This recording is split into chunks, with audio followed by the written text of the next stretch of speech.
स्वागत है आपका अजय पांडे लेक्चर्स के इस नए वीडियो में।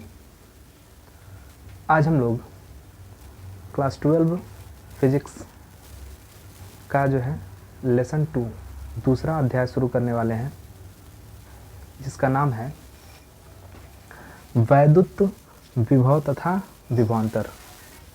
तो दूसरे चैप्टर का नाम है वैद्युत विभव तथा विभवांतर, जिसको आज हम शुरू करने वाले हैं। तो आइए शुरू करते हैं इस वीडियो को। हम लोगों ने पहले चैप्टर को ख़त्म कर लिया है, ये दूसरा चैप्टर है, लेसन 2 है वैद्युत विभव तथा विभवांतर। और इस चैप्टर को शुरू करने से पहले हमें दो चीज़ जानना जो है बड़ी आवश्यक है, क्योंकि इन दो चीज़ों के बिना ये पूरा चैप्टर जो है अधूरा रहेगा। अगर आप ये दो चीज़ें समझ जाते हैं तो ये समझिए कि पूरा चैप्टर समझ में आएगा। और अगर दो चीज़ें नहीं समझ पाते हैं तो जो है चैप्टर को समझने में दिक्कत होगी। तो हम वो दो चीज़ें कौन कौन सी हैं उसको बताते हैं। वो दो चीज़ में जो पहला है वो है वैद्युत विभव, और जो दूसरा है वो है विभवांतर। सही सुना आपने, वैद्युत विभव और विभवांतर, क्योंकि चैप्टर का नाम भी यही है, वैद्युत विभव तथा विभवांतर। तो हम लोग को सबसे पहले ये जानना जरूरी है कि वैद्युत विभव क्या है और विभवांतर क्या है। फिर इसके आगे जो भी टॉपिक होगा हम पढ़ेंगे। तो ये वीडियो जो है, चूँकि स्टार्टिंग लेसन का जो है पहला वीडियो है, दूसरे चैप्टर का जो है पहला वीडियो है, तो ये वीडियो जो है आपको अच्छे से समझ में आना चाहिए और हम पूरा प्रयास करेंगे कि आपको जो है अच्छा सा समझ में आए। यदि इस वीडियो में कोई दिक्कत होती है तो आप कमेंट बॉक्स में ज़रूर लिखें, या कुछ सुझाव देना चाहते हैं तो वो भी कमेंट बॉक्स में ज़रूर लिखें। और मैं स्पेशली कमेंट बॉक्स को पढ़ता हूँ, तो आप अगर कुछ सुझाव देना चाहते हैं तो बिल्कुल स्वागत है आपका, हमारे कमेंट बॉक्स में ज़रूर लिखें। तो ये जो दो टॉपिक है वैद्युत विभव तथा विभवांतर, ये इस पूरे चैप्टर का समझ लीजिए कि एक जड़ है, नींव है। तो इस दो टॉपिक को समझना जो है बहुत ही इम्पोर्टेंट है। तो आज इस वीडियो में हम इन दो टॉपिक पर बात करेंगे, वैद्युत विभव और विभवांतर। फिर अगले वीडियो में जो है अगला टॉपिक डिस्कस किया जाएगा। तो ये इस चैप्टर का समझ लीजिए कि दो टॉपिक हैं, ये इसकी जड़ है, इसकी नींव है, तो ये मजबूत होना चाहिए। तो आइए हम देखते हैं वैद्युत विभव तथा विभवांतर। तो वैद्युत विभव तथा विभवांतर को शुरू करने से पहले हम दो महत्वपूर्ण एग्जाम्पल पहले बताते हैं, उसके बाद से हम इस टॉपिक को शुरू करेंगे। तो दो चीज़ हम जो अलग अलग एग्जाम्पल के माध्यम से समझाना चाहते हैं, आप उसको समझने का प्रयास कीजिए। जैसे मान लिया जाए कि दो पानी से भरा हुआ पात्र है, या कोई भी दो पात्र ले लिया जाए। एक जो है ऐसे, एक ऐसे जो है, कोई भी बर्तन ले लीजिए, और एक और बर्तन यहाँ पर ले लिया जाए।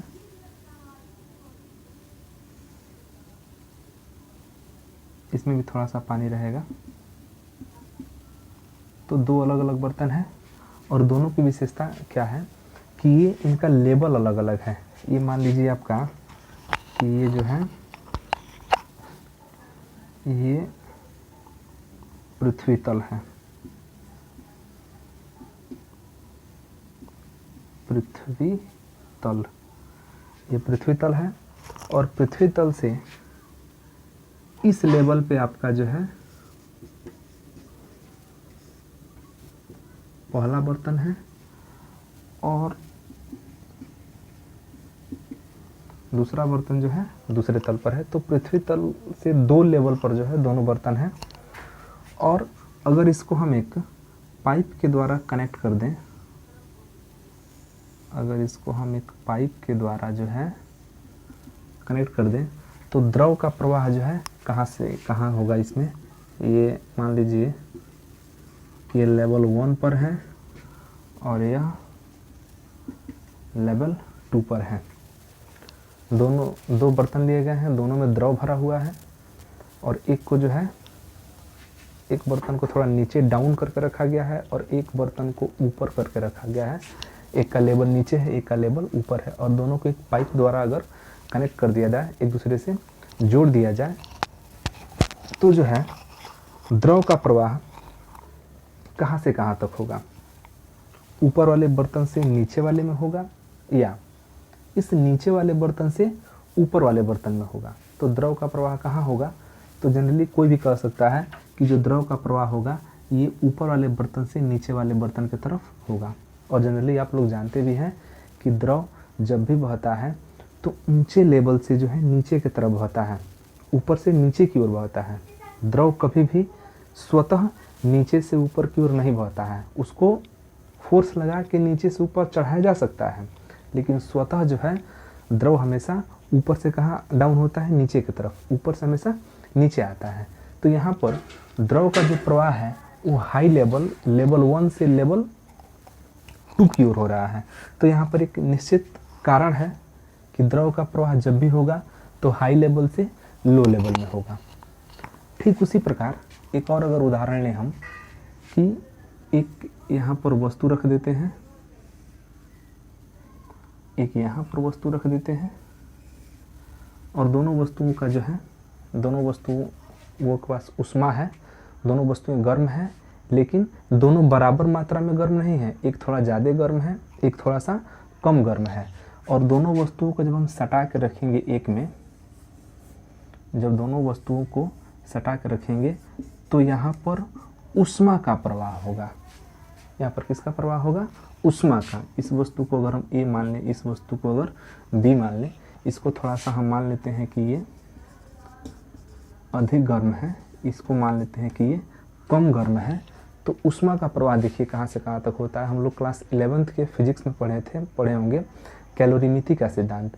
कैलोरीमिति का सिद्धांत यह कहता है कि जब आप दो अलग अलग तापमान के वस्तुओं को जो है एक दूसरे के संपर्क में रखते हैं तो ऊष्मा का प्रवाह उच्च ताप वाली वस्तु से निम्न ताप वाली वस्तु में होता है। तो निश्चित रूप से ये अधिक गर्म है, ये कम गर्म है, तो ऊष्मा का प्रवाह ए से कहाँ होगा, बी में होगा।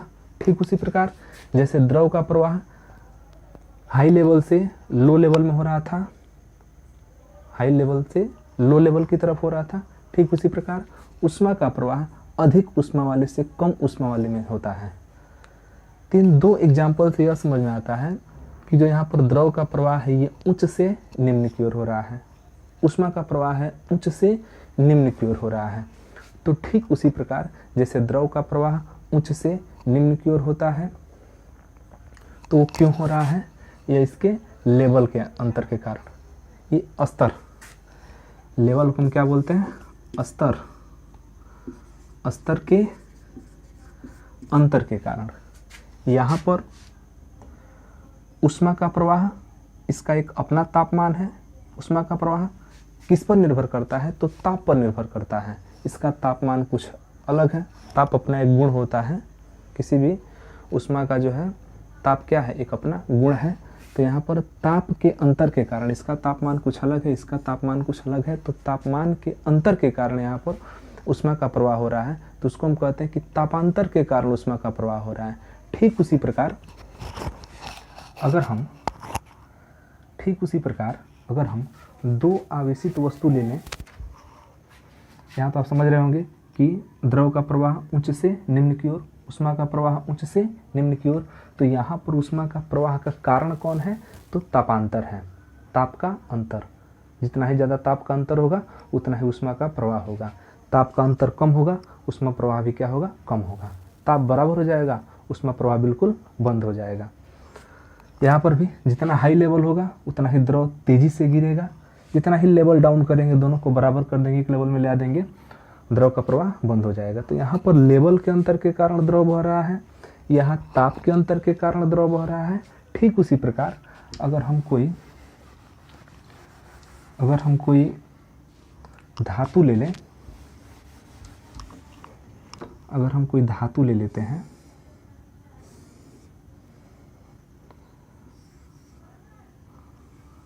अगर हम कोई धातु ले लें तो इस धातु में जो है आवेश का प्रवाह कैसे होगा, इस धातु में आवेश का प्रवाह कैसे होगा, तो धातु में जो है आवेश का प्रवाह विभव के कारण होता है। धातु में आवेश का प्रवाह विभव के कारण होता है। तो यहाँ एक नया शब्द आता है कि ये विभव क्या है। जैसा कि हम लोग का चैप्टर का नाम ही है वैद्युत विभव तथा विभवांतर। तो यहाँ पर विभव क्या है कि विभव एक ऐसी भौतिक राशि है। विभव, ध्यान से सुनिएगा, बहुत इंपॉर्टेंट चीज़ चल रहा है, क्योंकि अगर ये टॉपिक समझ में नहीं आता है तो पूरा चैप्टर समझ लीजिए कि बाउंस करेगा, ऊपर से निकलेगा। तो आप इस 2 टॉपिक को जो एकदम क्लियर माइंड में बैठा लीजिए, तभी जाके आगे वाला जो है टॉपिक क्लियर हो पाएगा। तो वैद्युत विभव है क्या कि वैद्युत विभव वह भौतिक राशि है जो यह निर्धारित करता है कि आवेश का प्रवाह जो है कहाँ से कहाँ होगा। वैद्युत विभव वह भौतिक राशि है जो यह निर्धारित करता है कि आवेश का प्रवाह कहाँ से कहाँ होगा। जैसा कि हम 2 टंकी बनाए थे, बर्तन बनाए थे, तो उसमें जो है द्रव का प्रवाह कहाँ से कहाँ तक होगा, ये कौन निर्धारित करता है? उसका लेवल, हाई लेवल से लो लेवल में। हम 2 अलग अलग तापमान के वस्तुओं को रखे थे एक पास सटाकर, तो उसमें ताप जो है, ऊष्मा जो है एक वस्तु से दूसरे वस्तु में जाएगी, तो इसका निर्धारण कौन कर रहा है? तापमान। जिसका तापमान अधिक है उसमें से ऊष्मा जाएगा किस में? जिसका तापमान कम होगा। मतलब कि उच्च ताप से ऊष्मा का प्रवाह निम्न ताप में होता है, निम्न ताप वाली वस्तु में होता है। तो ठीक उसी प्रकार, जिस प्रकार लेवल एक गुण है, तापमान एक गुण है, ठीक उसी प्रकार जो वैद्युत विभव है वो एक भौतिक राशि है जो यह निर्धारित करता है कि ऊष्मा का प्रवाह जो है, आवेश का प्रवाह जो है कहाँ से कहाँ तक होगा। तो सीधा सीधा समझ जाइए कि वैद्युत विभव वह भौतिक राशि है जो यह निर्धारित करता है कि आवेश का प्रवाह किस दिशा में होगा या कहाँ से कहाँ होगा। तो जैसे मान लीजिए कि आवेश का प्रवाह का मतलब कि इलेक्ट्रॉन का प्रवाह होता है, क्योंकि आवेश जो है इलेक्ट्रॉन के रूप में ही प्रवाहित होता है, स्थानांतरित होता है। तो जैसे मान लीजिए कि इधर एक हमारे पास आवेश है और इधर भी आवेश है। तो जिस प्रकार ऊष्मा अधिक ताप वाले वस्तु में से कम ताप वाले वस्तु की ओर स्थानांतरित होता है, ठीक उसी प्रकार आवेश उच्च विभव से निम्न विभव की ओर स्थानांतरित होता है। ध्यान समझना है। जिस प्रकार ऊष्मा उच्च ताप से निम्न ताप की ओर प्रवाहित होता है, ठीक उसी प्रकार आवेश उच्च विभव से निम्न विभव की ओर प्रवाहित होता है। तो वैद्युत विभव एक गुण है जो यह निर्धारित करता है कि आवेश का प्रवाह किधर से किधर होगा। तो यहाँ पर इधर भी कुछ विभव होगा, इधर भी कुछ विभव होगा। तो अब जिधर का विभव ज़्यादा होगा, मान लीजिए कि ये विभव 1 है, ये विभव 2 है, तो जिधर का विभव ज़्यादा होगा उधर से आवेश का प्रवाह होगा कहाँ? कम विभव की ओर। तो जिधर विभव कम होगा उसी के तरफ जो है आवेश का ये स्थानांतरण होता है, आवेश प्रवाहित होता है। तो यहाँ का विभव कुछ और है, यहाँ का विभव कुछ और है। तो दोनों के विभव का जो अंतर है इसको हम क्या बोलते हैं? विभवांतर। तो जिस प्रकार तापांतर के कारण ऊष्मा का प्रवाह होता है, ठीक उसी प्रकार जो है विभवांतर के कारण आवेश का प्रवाह होता है। जिस प्रकार तापांतर के कारण ऊष्मा का प्रवाह होता है, ऊष्मा अधिक ताप से हमेशा कम ताप वाले वस्तु में प्रवेश करती है, प्रवाहित होती है, ठीक उसी प्रकार जो आवेश होगा वो उच्च विभव से निम्न विभव की ओर स्थानांतरित होता है। तो यहाँ पर हम पहले विभवांतर को यहाँ पर क्लियर करेंगे और फिर आएंगे वैद्युत विभव पर। तो हम पहले क्या पढ़ेंगे? विभवांतर पढ़ेंगे। तो विभवांतर को समझते हैं कि विभवांतर क्या है।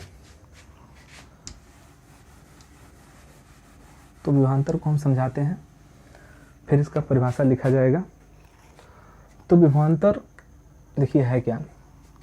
जैसे मान लीजिए कि कोई वैद्युत आवेश है, मान लेते हैं कि कोई वैद्युत आवेश है, तो उस आवेश के चारों ओर एक प्रकार का वैद्युत क्षेत्र उत्पन्न होगा। जैसा कि हम लोग पिछले वाले चैप्टर में ऐसा पढ़ चुके हैं कि किसी भी आवेश के चारों ओर एक प्रकार का जो है वैद्युत क्षेत्र उत्पन्न होता है। तो यहाँ पर हम एक आवेश मान लेते हैं, यहाँ पर एक आवेश मान लिया जाए, तो इसके चारों ओर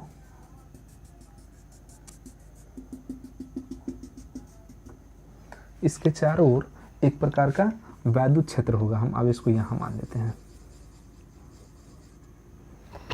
एक आवेश मान लेते हैं और इसको जो है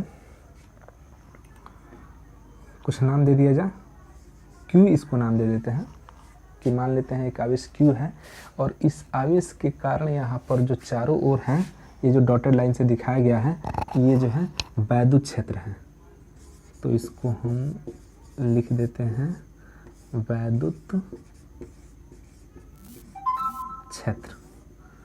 तो ये चारों ओर जो है इस आवेश के कारण चारों ओर क्या है, वैद्युत क्षेत्र है।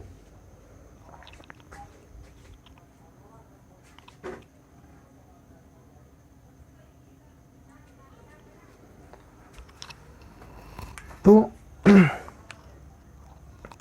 हम समझ रहे हैं विभवांतर। विभवांतर है क्या, इस एग्जाम्पल से हम समझा रहे हैं कि एक वैद्युत आवेश ले लेते हैं, इस आवेश के कारण चारों ओर यहाँ पर क्या है, वैद्युत क्षेत्र है।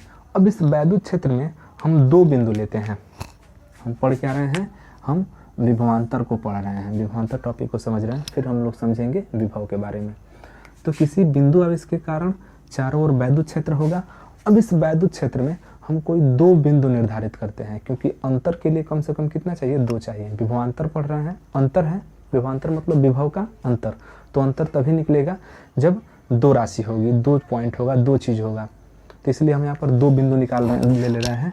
एक बिंदु ले लेते हैं, एक बिंदु ए ले लेते हैं और एक बिंदु बी ले लेते हैं। ध्यान समझिएगा कि एक वैद्युत एक आवेश है Q, इस Q के कारण एक वैद्युत क्षेत्र है और इस वैद्युत क्षेत्र में दो बिंदु लिया गया है A और B। अब मान लीजिए कि यहाँ पर ये ध्यान देना है कि धनावेश है, जो लिया गया वो धनावेश है, और यहाँ पर बिंदु B पर हम एक कूलाम पुनः धनावेश ले रहे हैं। ध्यान देना है कि जो वैद्युत आवेश हम लिए हैं, जिसके कारण वैद्युत क्षेत्र ये क्रिएट हुआ है, उत्पन्न हुआ है, वो धनावेश है। तो धनावेश के कारण ये वैद्युत क्षेत्र है। इस वैद्युत क्षेत्र में हमने दो बिंदु लिया A और B। अब हम क्या किए हैं कि ये कूलाम आवेश, एक कूलाम आवेश को हम क्या कर रहे हैं कि हम A से B से A की तरफ ले आना चाहते हैं, मतलब कि बिंदु B से हम कहाँ ले आना चाहते हैं, A पर। फिर समझिए एक बार, बहुत इंपॉर्टेंट टॉपिक है। Q एक धनावेश है, इस धनावेश के कारण यह वैद्युत क्षेत्र है। इस वैद्युत क्षेत्र में दो बिंदु हैं A और B। B पर हम मान लेते हैं एक कूलाम का आवेश है। देखिए हम लोग डिफाइन क्या कर रहे हैं, हम लोग विभवांतर समझ रहे हैं। तो Q एक धनावेश, इसके चारों ओर धनावेश के कारण उत्पन्न वैद्युत क्षेत्र। इस वैद्युत क्षेत्र में दो बिंदु A और B। B पर एक कूलाम का पुनः धनावेश लेते हैं। B पर एक कूलाम का पुनः धनावेश लेते हैं और उस एक कूलाम के धनावेश को हम ले आना चाहते हैं A पर। तो चूंकि यहाँ पर पहले से एक आवेश जो है धनावेश प्लस Q मौजूद है और हम एक कूलाम का आवेश उसी के तरफ ले आना चाहते हैं, मतलब कि हम B से कहाँ ले आना चाहते हैं, A पर। तो जैसा कि हम लोग पिछले चैप्टर में पढ़ चुके हैं कि जब दो आवेश को एक दूसरे के करीब रखा जाता है, जब दो आवेश को एक दूसरे के करीब रखा जाता है तो उनके बीच में या तो आकर्षण या प्रतिकर्षण बल कार्य करता है। तो यहाँ पर भी चूंकि दोनों जो है धनावेश है, तो जब इस एक कूलाम के आवेश को हम बिंदु B से A पर ले आना चाहेंगे तो यह प्लस Q आवेश जो है इसको क्या करेगा, इसको प्रतिकर्षित करेगा। ये चाहेगा कि ये इसको दूर हटा दे, क्योंकि समान आवेश में प्रतिकर्षण होता है और विपरीत आवेश में क्या होता है, आकर्षण होता है। तो यहाँ पर इस आवेश के कारण इस एक कूलाम के आवेश पर जो है प्रतिकर्षण बल लगेगा। तो प्रतिकर्षण बल लगेगा तो यहाँ पर हम तो इसको लेके आ रहे हैं, भले ये बल लगा रहा है प्रतिकर्षण बल, ये चाह रहा है कि हम उसको धक्का दें, ये उसको हटा रहा है, लेकिन हम क्या कर रहे हैं कि इसके धक्का देने प्रतिकर्षण बल लगाने के बावजूद भी हम इसको उठा के B से कहाँ पर ले आ रहे हैं, A पर ले आ रहे हैं। तो यहाँ एक पॉइंट समझने वाला है कि यदि हम कोई किसी वस्तु को उठा के एक जगह से दूसरे जगह रख रहे हैं और वहाँ पर उसका विरोध हो रहा है, तो निश्चित रूप से उसके खिलाफ हमको एक कार्य करना पड़ेगा। जैसे कि यह जो प्लस क्यू आवेश है, ये इसको प्रतिकर्षित कर रहा है, इसको दूर हटाना चाह रहा है, लेकिन फिर भी हम उसको क्या कर रहे हैं, लेके आ रहे हैं। तो इस बल के खिलाफ हमको एक यहाँ पर कार्य करना पड़ेगा।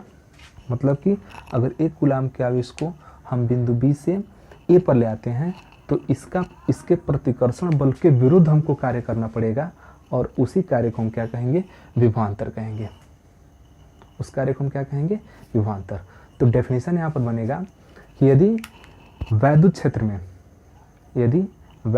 में किसी एक कूलाम आवेश को एक बिंदु से दूसरे बिंदु तक ले जाने में जो किया गया कार्य होता है, उस कार्य को हम क्या कहते हैं, उन दोनों बिंदुओं के बीच विभवांतर कहते हैं। तो इन दोनों बिंदुओं के बीच विभवांतर कहेंगे, तो इसको हम दिखाते हैं भी ए बी। भी मतलब भी विभवांतर को दिखा रहे हैं, और ए बी का मतलब कि विभवांतर किसके किसके बीच का है, तो ए बी के बीच का है। तो फिर से एक बात समझिए कि मान लेते हैं कि एक जो है Q आवेश है, इस आवेश के कारण एक वैद्युत क्षेत्र है। इस वैद्युत क्षेत्र में हम दो बिंदु लिए हैं, ए और बी, और हमको ए और बी के बीच में विभवांतर ज्ञात करना है। तो हम क्या करेंगे कि हम एक कूलाम आवेश को बिंदु बी से कहाँ तक ले आ रहे हैं, ए तक ले आ रहे हैं। तो एक कूलाम आवेश को बिंदु बी से ए तक ले आने में जो किया गया कार्य होगा, कार्य क्यों होगा, क्योंकि यह प्लस है, ये भी प्लस है, इसको हम नज़दीक ले आएंगे तो ये इसको प्रतिकर्षित करेगा। लेकिन हम क्या कर रहे हैं कि उस प्रतिकर्षण बल के विरोध में कार्य करके और एक कूलाम आवेश को बी से कहाँ पहुँचा दे रहा है, ए पर पहुँचा दे रहा है। तो जो हम कार्य कर रहे हैं, इसी कार्य को क्या कहते हैं, विभवांतर कहते हैं। लेकिन ये विभवांतर किसके किसके बीच में होगा, तो ये विभवांतर ए और बी के बीच में होगा। विभवांतर को हम भी से दिखाते हैं, तो यहाँ पर हो जाएगा भी ए बी। तो डेफिनेशन क्या होगा कि वैद्युत क्षेत्र में किसी वैद्युत क्षेत्र में एक कूलाम आवेश को एक बिंदु से दूसरे बिंदु तक ले जाने में जो किया गया कार्य होता है, वह कार्य उन दोनों बिंदुओं के बीच का विभवांतर होता है। तो यहाँ पर हम परिभाषा लिख देते हैं।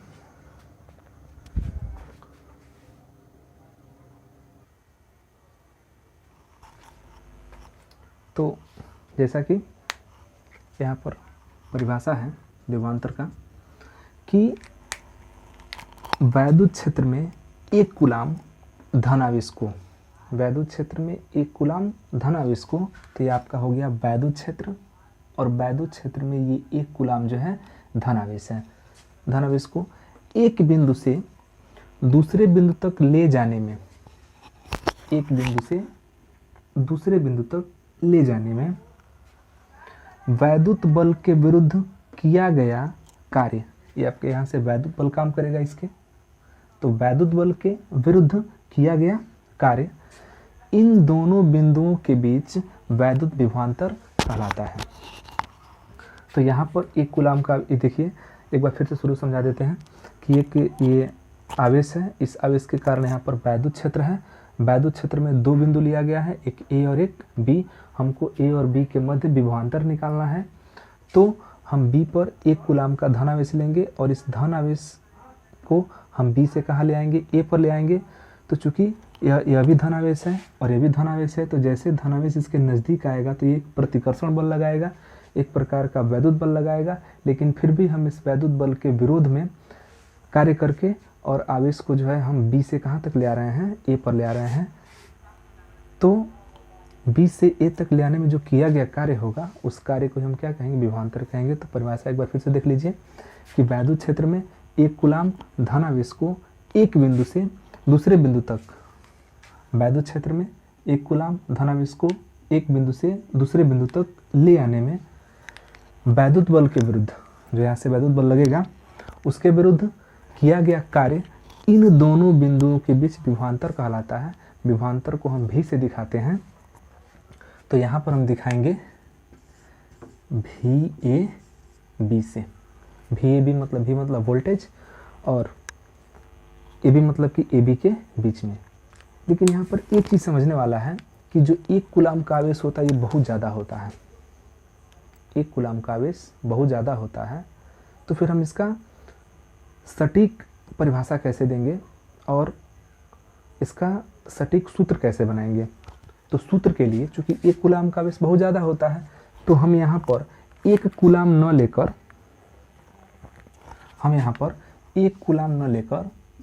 Q0 आवेश ले लेते हैं। इसको Q0 भी पढ़ते हैं, Q0 आवेश ले लेते हैं। तो चीज़ तो सेम चीज़ होगा कि वैद्युत क्षेत्र में, अब इसको ले लिए तो इसको हम कहेंगे धन परीक्षण आवेश। इसको क्या कहेंगे? धन परीक्षण आवेश। तो धन परीक्षण आवेश को हम जो Q0 लिए हैं उसको B से कहाँ तक ले आना है? A तक ले आना है। तो इसके बीच में जो किया गया कार्य होगा उसी को हम क्या कहेंगे? विभवांतर कहेंगे। तो यहाँ पर एक हम सूत्र बनाएंगे। तो सूत्र बनाने के लिए हम यह मान लेते हैं कि माना ये जो आपका वैद्युत क्षेत्र है जो प्लस Q आवेश के कारण उत्पन्न हुआ है। तो यहाँ पर जो बिंदु B है यहाँ पर Q0 एक आवेश ले लेते हैं और इस आवेश को B से A तक ले आने में जो किया गया कार्य क्या है? W है। हम मान लेते हैं कि किया गया कार्य क्या है? W है। तो जब Q आवेश को B से Q कूलाम आवेश को B से A तक ले आने में W कार्य करना पड़ रहा है तो 1 कूलाम आवेश को ले आने में कितना कार्य करना पड़ेगा? तो हो जाएगा W/Q0। बहुत सिंपल है। जैसे मान लीजिए कि अगर 10 कलम है, मान लीजिए कि 10 कलम है और 10 कलम का दाम कितना है? 50 रुपये है। 10 कलम है, 10 कलम का दाम 50 रुपये है। तो यहाँ से 1 कलम का अगर हम दाम निकालें तो निश्चित रूप से 50 बटे क्या हो जाएगा? 10 और 1 कट के आ जाएगा 5। मतलब 1 कलम का दाम कितना हो गया? 5 रुपया। ठीक उसी प्रकार कि Q0 आवेश को B से A तक ले आने में किया गया कार्य कितना है? W है। तो 1 कूलाम आवेश को ले आने में कितना कार्य करना पड़ेगा? तो भाग कर देंगे W/Q0। तो हो गया W/Q0 क्या मिल गया? VAB। तो एक सूत्र यहाँ पर बन गया VAB = W/Q0। तो यहाँ से परीक्षण आवेश जो Q0 है तो ये एक नया डेफिनेशन हम यहाँ पर बनाएंगे कि वैद्युत क्षेत्र में किसी धन परीक्षण आवेश को या एकांक धन परीक्षण आवेश को एक बिंदु से दूसरे बिंदु तक ले जाने में जो किया गया कार्य होगा उस कार्य को हम क्या कहेंगे? उन दोनों बिंदुओं के बीच में वैद्युत विभवांतर कहेंगे। और विभवांतर को हम यहाँ पर दिखाएंगे किससे? V से। और चूंकि AB है, AB का मतलब कि A और B के बीच में विभवांतर लिया जा रहा है तो VAB और हो गया W/Q0।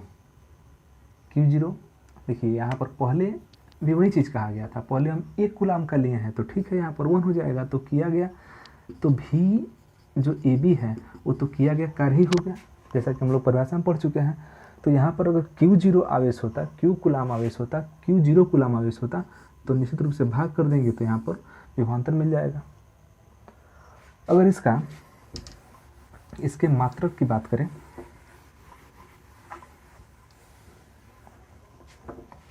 जैसा कि अभी हम लोगों ने देखा कि VAB = W/Q0। तो इसके अगर मात्रक की बात करें तो W क्या है? कार्य है।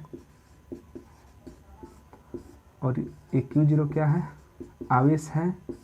कार्य का मात्रक होता है जूल, आवेश का मात्रक होता है कूलाम, हो जाएगा जूल प्रति कूलाम। तो विभवांतर का मात्रक क्या होगा? जूल प्रति कूलाम। और इसी जूल प्रति कूलाम को क्या कहते हैं? वोल्ट कहते हैं। जूल प्रति कूलाम को क्या कहेंगे? वोल्ट कहेंगे। तो ये हुआ आपका विभवांतर। और अब समझते हैं कि वैद्युत विभव क्या है।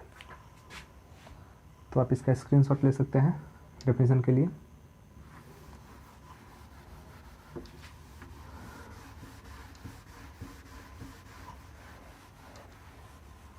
तो अब हम जान रहे हैं कि विभव क्या है।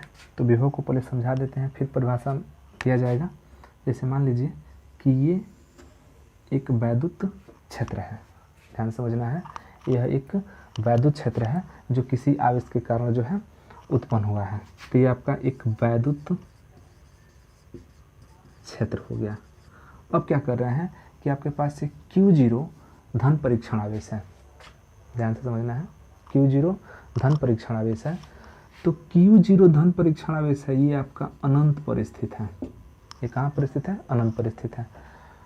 तो अनंत पर स्थित किसी धन परीक्षण आवेश को, एकांक धन परीक्षण आवेश को अनंत से इस वैद्युत क्षेत्र के किसी भी बिंदु तक, वैद्युत क्षेत्र किसी एक बिंदु तक जो है ले आने में जो किया गया कार्य होता है, मान लीजिए कि यहाँ से इसको यहाँ तक ले आए तो किया गया कार्य कितना हुआ? W हुआ। तो फिर से यहाँ पर हम एकांक का ही निकालेंगे, तो एकांक का निकालेंगे तो फिर W में किससे भाग करना पड़ेगा? Q0 से भाग करना पड़ेगा। तो हो गया विभव। तो विभवांतर में 2 बिंदु होता है और विभव में क्या होता है? 1 बिंदु होता है।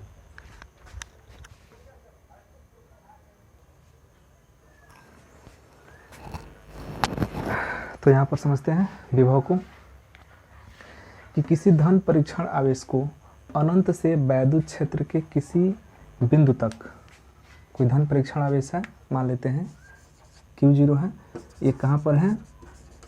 अनंत पर है। तो धन परीक्षण आवेश को अनंत से वैद्युत क्षेत्र के किसी बिंदु, ये मान लेते हैं वैद्युत क्षेत्र के किसी बिंदु तक, यहाँ से इसको हम ले आ रहे हैं।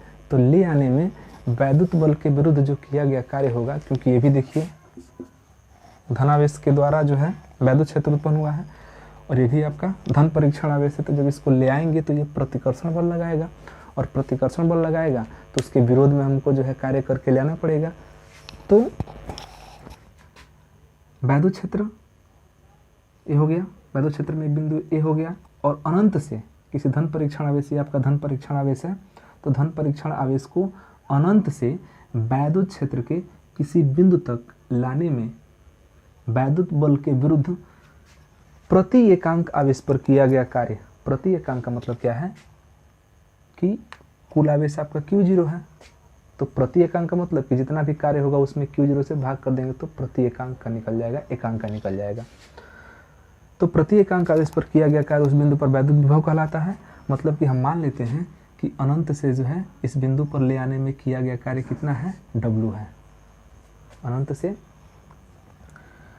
अनंत से धन परीक्षण आवेश को वैद्युत क्षेत्र के बिंदु A तक ले आने में किया गया कार्य कितना है? W है। कितना आवेश को ले आ रहे हैं? Q0 को। तो यहाँ पर एकांक पर किया गया कार्य निकालना है तो Q0 से क्या कर देंगे? भाग कर देंगे। तो हो गया यहाँ पर वैद्युत विभव। तो ये जो वैद्युत विभव निकला ये इसी बिंदु पर निकला, ये कहीं और नहीं निकला है। इस बिंदु पर, जिस बिंदु पर हम ले आ रहे हैं उसी बिंदु पर जो वैद्युत विभव निकला। अगर इस बिंदु पर निकालना चाहें तो परीक्षण आवेश को यहाँ से यहाँ तक ले आने में जो किया गया कार्य होगा तो वो इस बिंदु का वैद्युत विभव होगा। अब ये नहीं कि इस बिंदु पर जो होगा सब जगह उसी उतना ही होगा, तो ऐसा नहीं होता। अलग अलग बिंदुओं पर वैद्युत विभव जो है अलग अलग होता है। यहाँ पर एक और तरीके से हम इसको डिफाइन कर सकते हैं कि किसी धन परीक्षण आवेश, ध्यान से समझना, किसी धन परीक्षण आवेश, इसका डेफिनेशन हम लिख देते हैं। यहाँ पर हम एक चित्र बना लेंगे। ये आपका वैद्युत क्षेत्र, ये आपका Q0 आवेश है जो कहाँ पर है? अनंत पर है। इसको वैद्युत क्षेत्र में एक बिंदु A स्थित है, वहाँ पर हम ले आना चाहते हैं। तो किसी धन परीक्षण आवेश को वैद्युत क्षेत्र के किसी बिंदु तक ले आने में किया गया कार्य, मान लेते हैं कि W कार्य हुआ है, किया गया कार्य, और उस धन परीक्षण आवेश के अनुपात को वैद्युत विभव कहेंगे। एक नया डेफिनेशन है जो काफ़ी कम किताबों में मिलता है। ध्यान समझिए कि वैद्युत क्षेत्र ये आपका हो गया, उसमें बिंदु A हो गया। तो परिभाषा कैसे बनाएंगे कि अनंत से किसी धन परीक्षण आवेश को वैद्युत क्षेत्र के किसी बिंदु तक ले आने में किया गया कार्य तथा उस धन परीक्षण आवेश के अनुपात को हम क्या कहते हैं? वैद्युत विभव कहते हैं।